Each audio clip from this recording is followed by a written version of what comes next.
A boy fetish. A boy fetish.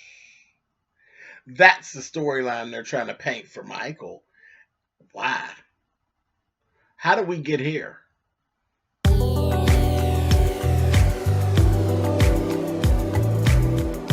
I'm like, come on through, Cookie. I want to pull my soapbox. That's basically it. Let's talk about drag and all its forms.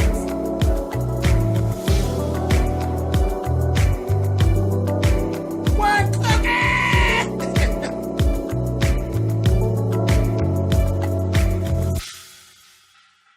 Hey guys, thanks so much for clicking on the video. This is my review for Real Housewives of Potomac. This is season 4, episode 3. And as I said, I'm seeing this picture being painted of a boy fetish for Michael. That Michael has this boy fetish. And I'm like, where did all this come from? Now, Michael do say some colorful shit out of his mouth. And I don't know. It just seemed like they just turned the cameras on it, and generally in the Housewives shows, I've been watching Housewives shows since they existed, and generally we don't too much hear about the husbands all that much. They don't generally even focus on them. I don't know what prompted them to actually start focusing on Michael, but they started focusing on Michael and his boy fetish. So anyway, let's ride, honey. Moving on. Ashley and her mom and Michael got together. It was like, you could tell it was like the first time the mom had actually been around in quite a while to the house. She came to the house. Everything was all good. Michael was in there working out and everything. The mother and Ashley were actually talking about her Uncle Lump. Here it is. That's her mother's brother. And it seems as though he actually played a big part in trying to help raise Ashley once her father wasn't in the picture anymore. So they were talking about, his birthday was coming. And ever since everything kind of went down with, the whole implosion of the family, that Uncle Lump and Michael, two males in the midst of the bullshit, I guess it was given. I'm going to have to see you. Now, funny part to me is, did we forget how this actually went down? Uncle Lump got a lot of nerve because your sister is a trifling bitch. And you ain't really got no business trying to go see nobody. For real. You need to sit your sister down and smack her in her damn mouth and tell her to stop going on TV, acting and looking a fool. You really shouldn't have very much of anything to say to Michael. For real, for real. I'm just saying. Because Michael stepped in and started taking care of your niece when you stopped. He took over your position of taking care of your niece. And your sister jumped in and decided that she want Michael to take care of her too. So I really don't see where Uncle Lump got a goddamn thing to say to Michael. And if I was Michael, I'd be inviting Uncle Lump to the left or the right side of my ass is what I'd be inviting Uncle Lump to.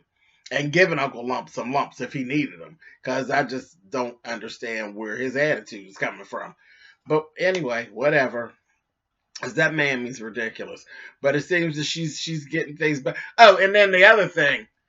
While Uncle Lump goes see about that motherfucking man that was using her app and treating her like shit, Uncle Lump ain't do so hot with going jumping on that man. But you want to go over there and fuck with Michael. Yeah, I ain't impressed with Uncle Lump, okay? But anyway, again, just going by what I remember, y'all hit it in the comments to tell me what y'all think. Did y'all even think that out? Uncle Lump is so quick to jump on a motherfucker. Why ain't you go jump on that motherfucker that was running your sister? But you want to jump on Michael. People love to jump on people that don't fight. But anyway, moving on. We see Ray and Karen going to pick out headstones for Karen's parents. And when they were there, I said, oh my gosh. And that's when we found out Ray is only 2 years younger than Karen's dad. I said, I ain't even touching it. I'm not going to even touch it, Karen. I'm gonna let you live on this one. Okay. And anyway, let me go back a little bit. The little interaction between Ashley's mom and Michael and Ashley was really nice. They actually, for the first time, it was a good family interaction. Everything has pretty much been squashed, so everything's good. And like I said, Uncle Lump need about his business. Shut up, okay? But I'm gonna let Karen and Ray live. I ain't gonna mess with that. But 2 years younger than her dad. I don't know how I would feel about someone that obviously went to school with me dating one of my sons. I think I'd have to lower the boom on the whore. I'd be like, are you serious? Are you really serious? You think that you get ready to give some of that old crusty box to one of my fresh boys, honey? You better get out of here, honey. You better get your old, been out of high school, 90-year ass on out of here. Get your ass out of here. I just don't see it. That's a bit extreme. But anyway, moving on. Giselle goes to see Dr. Ken, who's her therapist. He was the therapist for her and Sherman. And he really, now I understood, like even Dr. Ken was like, wait a minute, 2.5 hours before the wedding, he decided he ain't gonna go. That was really raunchy. That was really, really tacky, really raunchy. It really told a lot of how Sherman is over it. Now let's just be honest. Sherman ain't thinking about Giselle. That shit's over. That shit is a wrap. Let's just call it what it is. Dr. Ken was either like, what? That's out of order. But Giselle, where did all those feelings go? You're so in love with Sherman. Where'd all the feelings go just all of a sudden? And then he went into something that I really did agree with. When he said emotional disconnection is not good. It literally makes for displaced anger. And you all know my feelings about displaced anger. I can't stand displaced anger. Displaced anger is really it's a bad snowball effect. It never ends up good. So I agree with what he had to say with that. Um and I took it, and I'm just gonna say what I took from it. I took from it when he said when you just literally, because I'm one who cuts people off too. I'll cut you off, but mine is not very all of a sudden like what Giselle did. I actually extend too much rope. I always have. Um, I extend too much rope, and then I'll shut you off, and I won't explain myself because I don't feel like I even need to. Because again, I have extended so much rope. But just in all, like an out of nowhere cut off when everything was just good. That's what I took from it, was like, no, Giselle. And he said blatantly that that's a way of not dealing with what the situation is and not dealing with your feelings, actually. I agree with him. You all hit it in the comments and tell me what you think about that little thing. But yeah, I agree. I 100% agree with what Dr. Ken actually had to say. Let's go over to Candace and Chris's house. I was looking at Candace like, something ain't right. I don't know, something ain't right this season. I don't know if it's this makeup or this hair or a combination of two. Something just ain't right. Her look just ain't working for me. You got this big wig on, and you got this head scarf wrapped around. It's just too much. You just look hot. And the makeup seemed kind of thick. You supposed to be getting off the bed. Your makeup is thick as my ass. I'm like, something ain't right. Anyway, moving on. They were opening gifts. And Chris was talking about, about time for them to get their own house. I agree. When she said, it's a strange feeling to know that at any moment my mother could just walk up through here. Yeah, that's a mess. That's a mess.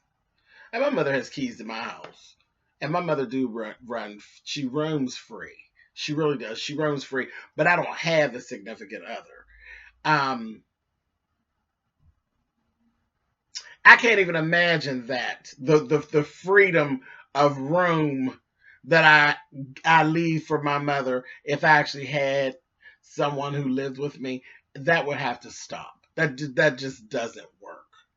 That doesn't work. Married people tend to be married all over their house. So you really don't need your mother to feel that type of a freedom of walking around. That whole thing about how she comes and stays with them every month. No, no, girl, get out of here. Get out of here. You don't need to because you bring drama and issues and problems. You come there trying to run things because you feel like you got a dime in on it. It's time for them to move on. But yeah, you don't need that. That's the last thing that you need to be somewhere with your ass turned up in the air, honey, and him smacking and spanking and banging and going, honey, and here come your mother rolling through, honey, eating a damn gyro with a Pepsi in her hand, honey. What kind of shit? No, ma'am. So it's time to move on. It's time to grow up. Get off of your mother's purse string. Get out of her clutch bag and do your own thing.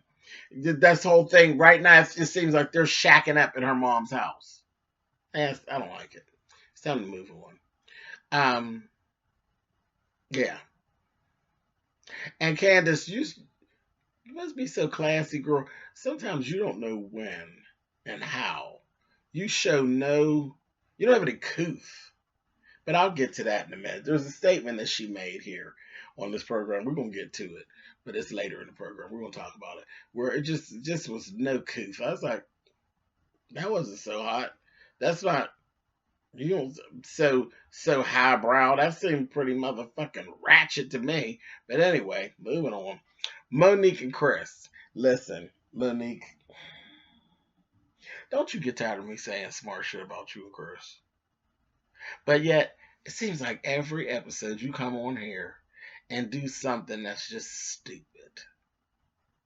And then I got to go back at you and Chris and y'all's decisions yet again. And Chris, this is for both of y'all. If you don't get them two motherfucking babies out of that goddamn bathtub, you had better. They are too big to be in a bathtub together. Too big. And it ain't the same. It's a boy and a girl. His big old ass don't need to be in no damn tub with that little girl. The fuck's wrong with y'all? I was like, when she was running the tub, I said, and I don't know, because it's so natural to me. See, I never bathed my children together, period. I ain't for it. I ain't with it. I don't like it. The only thing that should have ever been bathed together is twins. And once they become about 2, 3, that needs to stop. Because they are starting to be different. They're not the same anymore. When they're 2 or 3, they're not the same anymore. And they don't need to be in the tub together. Damn it. They're not cute anymore. They have their own individual fucking stinking ass dirt, and I don't need to be sharing your individual stinking ass dirt with your 2, 3-year-old ass. Once you get to shitting and eating everything everybody else is eating, your dirt and shit is distinct to you. And you the only one that should be dealing with it. I don't want to be in no tub with no other dirty motherfucker. And you got this little boy. He look like he's 4 or 5 damn near. And he in there with this little girl that's 2, 3. First of all, they don't need to be looking at each other like that. Secondly, his dirt is completely different than her dirt. Cruddy ass little boy in the tub with your fucking daughter. Is you crazy? Said you two, y'all a piece of work. Y'all a piece of work, and that ain't nothing but some lazy, funky bitch shit. You don't get them kids out of that tub together. Something told me when she's talking about going to take a bath. Hey, give them baths. And they went to run in the tub. I said, I know these two motherfuckers ain't great, but these two goddamn kids in this tub. And I looked up and they sitting straight across from each other. I was so angry. So angry. We couldn't get off of that scene fast enough for me. I was so angry. It is so out of order. And I ain't even going to the comments to see what y'all got to say. I don't care what y'all have to say. It's wrong. It is wrong. And if you're putting your kids in the tub like that together at them ages, you wrong. And I said it and I ain't taking it back. Your ass is trifling and you're lazy. Now you can go down in them comments and get mad at me and whatever. You're trifling and you're the one that's lazy. Don't fucking get mad at me. And I ain't taking it back.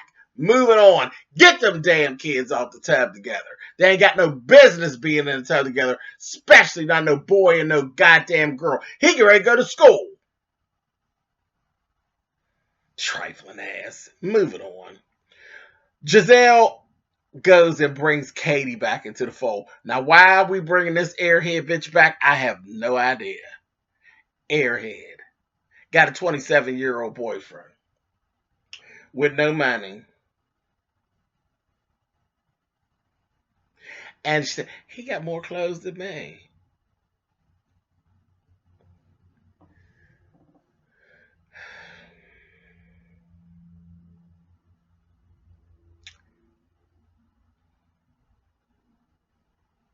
Well, listen here. Let me give you a word of advice.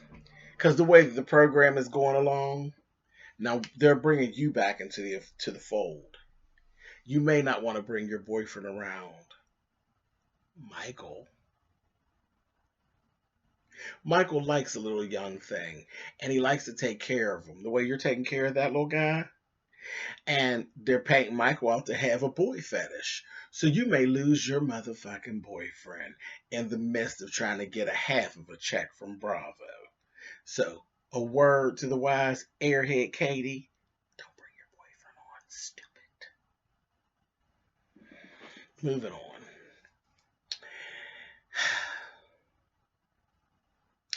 Ashley has to sit down with Candace.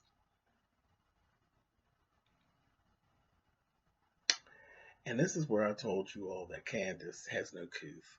When she refers, she says, oh, yes, we were opening our gifts. And this she made the comment. See, some comments you just keep it to yourself. Even if you trifling and you feel, and this was trifling, and you feel this way, you just keep it to yourself. Why would you get on film and say, I don't know where I'm going to put all this shit? Shit? Shit? Really? Did you see how uninterested she was when she opened up the box and they were very nice dishes. And I'm sure they cost a nice pretty penny because Monique loves to floss. So I'm sure they were a really nice set of dishes. Did you see how uninterested she was? Chris was like, oh, look, this is from Monique and Chris. She's like, yeah, that's a nice bowl. So over it because it was shit, just like she said to her. It was shit. This bitch probably wanted all money and cars. That's what you should have wrote on your invitation. You trifling anyway. You trifling. Should have just wrote it. Money and cards, please. Trifling ass. I just, no couth. None. Supposed to be so fucking highbrow. No couth at all. Anyway. But just the things that you tend to talk about when you're around with people that you don't really know. No couth. Moving on. Now, this is funny. Ashley keeps on with this. I'm not drinking. I've lessened my drinking, due to my IVF and all of this and my, trying to change everything up to try to have this baby. But every time we see you, bitch, you got some motherfucking liquor. And I about fell out, honey, when Candace got that goddamn professional and said, are we having a baby or are we having a corona? I said,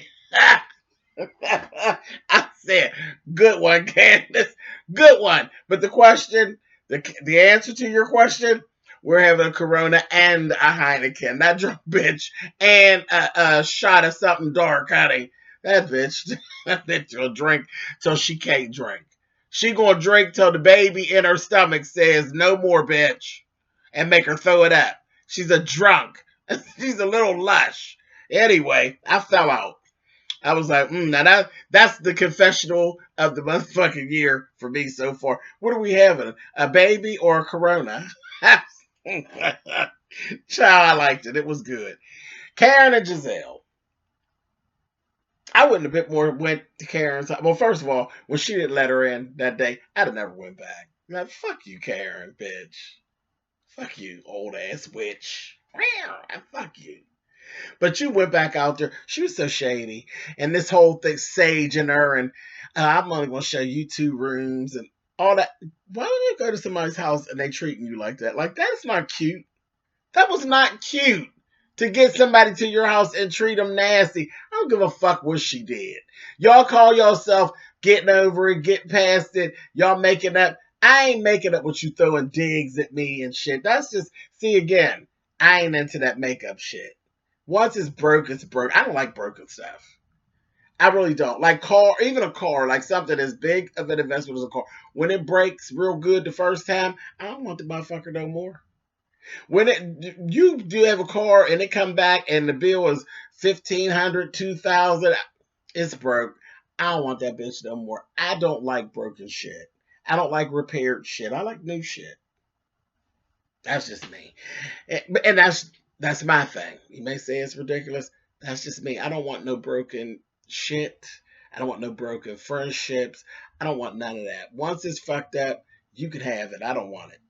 And I didn't like it.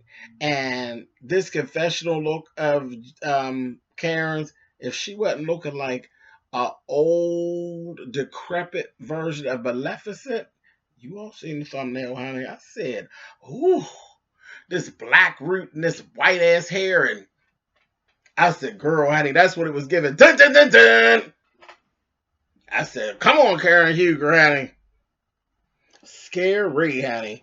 Anyway, she was over there just laughing and just taking solace in the whole Sherman thing. I said, shade.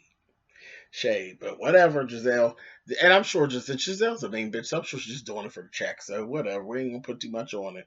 Now I laughed real hard about the Nair box and the loose boobies secrets story. That was pretty hilarious. I was like, these two are ridiculous. Just that shit right there says that you 2 vain whores should be friends. You worried about your damn titties and how they look when you sleep, and you over there with Uncle Fester. He 192 years old. He just glad that there's titties in the vicinity. He don't give a damn about where they fall. Lord have mercy. Anyway, then we go to Uncle Lump Lump's 90s themed birthday party. Looked like fun. Really did look like fun. Katie came in there, and I said, no, look, Katie, stupid. Meeting Candace for the very first time. And Candace jumped all out there. I'm Candace! Who does that? Like when some bitch come in the room and everybody know him and you don't know him, I'm just sitting there. I would never address them unless they address me or somebody else in the crowd addresses me to introduce me to them. But just to go fly up and address her, I wouldn't address her because, like, who? Fuck her. That's me. You watch the show, you already know she ain't shit. Fuck, I'm addressing this whore for. I got me a peach. You're not on the show anymore. I don't owe you any conversation, whore. Get out of here. But sure enough, I'm Candace. Hi, I'm Candace. And she told her, oh, you got married 5 days ago? 5 days ago. I wish I met you 5 days before that so I could tell you not to do it. And that I hurt Candace's feelings. Her face was looking so stupid. That's what you get. Because you should still be sitting over there on the couch by your man. That bitch came in here alone. Fuck her. You made her important. Now she done hurt your feelings. Now going back over there and sit down, stupid. And then, like I said, then she finally sit down and then she started talking to you, telling her all your business about your mother and how you all and your mother take care of you and your man. And all. Again, too much. Too much. For a nasty bitch that will use it again. You think she ain't really paying that much attention. She's going to use it against you later. Don't worry, because that's what Katie nasty, and she's rude. She'll get you later. Don't worry. So we get done, and then we go into this thing. And they were following Michael around the party, and Michael was saying some different things. And there were things that if the narrative wasn't being built that he kind of likes boys, we would have never paid those things any attention that were coming out of his mouth. He kept asking, well, where's Juan? Where's Juan? He was really uninterested about Robin and the fact that she was there. Like, who cares? Where the fuck is Juan? And I'm like, I wanted to know too. Girl, where's Juan, honey? After we seen Juan the last couple shows, said we looking at Juan, honey. We didn't get to the point where we like looking at Juan. Where's Juan, that bitch? And Michael wanted to know where Juan was. He's like, Juan is my dude. This, that, and the other. I was like, okay. I was like, all right. And then I figured out, I said, oh, so Michael actually liked Juan more than I like Juan. I just like looking at Juan. Like, looking at him. Michael, a little bit more. He got to drinking. And next thing you know, like I was saying, little things he was saying, like he was talking to the one guy and he's like, oh, your stomach is so hard and this, that, and the other. And I was like, well, wait a minute. But see, I don't know, because I ain't never been heterosexual. So I don't know. Is that a conversation that heterosexuals have? Do they touch each other's stomachs and say how hard their stomach? Well, they probably do, because they're always in a pissing contest. So heterosexual males probably do that thing of how hard their muscles and stuff. I know they do how big their muscles are. And they'll even go as far as who has a bigger penis. They do that. They do that. They don't do that around girls. But they do that. They get into pissing contests. And there's nothing homoerotic about it. It's just a whole, they get into that thing. Oh, no, mine is bigger than yours. Which means that you all have seen each other's everything. Yet with clothes and without, they pay attention to each other. They do. They bird watch too. But whatever. It is what it is. So I guess they do. I guess that makes sense. I guess they would make comment to whether one's stomach was hard or not instead of flabby. So yeah, if they weren't building this narrative about Michael being a sissy, then I guess it wouldn't be a big deal. But Robin starts doing like a little voiceover situation in her. It's like it's a confessional, but it's kind of a voiceover too, little thing going on at the end. And she was talking about she didn't remember this, she didn't remember that at the party because she was so drunk. But what she did remember was a comment that Michael made. And then we saw Michael saying, I wonder if Mike was on all night, because I might have said some things that might come back to bite me in my ass. I said, what'd you say, Sister Mikey? What'd you say, sugar? And we found out that Michael has undoubtedly said to Robin, or in Robin's earshot. I don't know if he was talking to Robin or it just was said in Robin's earshot that he would suck Juan's dick. I said, oh my. I said, well, and Bravo Andy, honey, I bet you any money Bravo got that shit on tape. I bet they got it on tape. But yeah, Michael, you win, boo. You like Juan better than I do. Because I wasn't going there. Damn, really? So I said, okay, but I mean, he was all of, he was like, no, Juan is my man. I said, maybe he must be. You ready to take a throat shot? I said, girl, get it, honey. I said, well, all right. Go on, Mikey. Hey, Mickey, you so fine, you blew my money, Mickey. Michael running around here, honey, looking at the other husbands, ready to give him a little bit of gawkage, honey. I said, oh, okay, Ashley. Whew, okay. Anyway, so I guess this is why we're painting the storyline that Michael has a boy fetish, and more so, it's a Juan fetish. Hey, Robin, bitch, you better look out, because you ain't getting it that often. You just start being able to jump on the meat. You better watch out, honey, because Michael's out there, honey, and he ain't playing no games. Honey, he's thirsty, and he wants it. Robin, you in danger, bitch!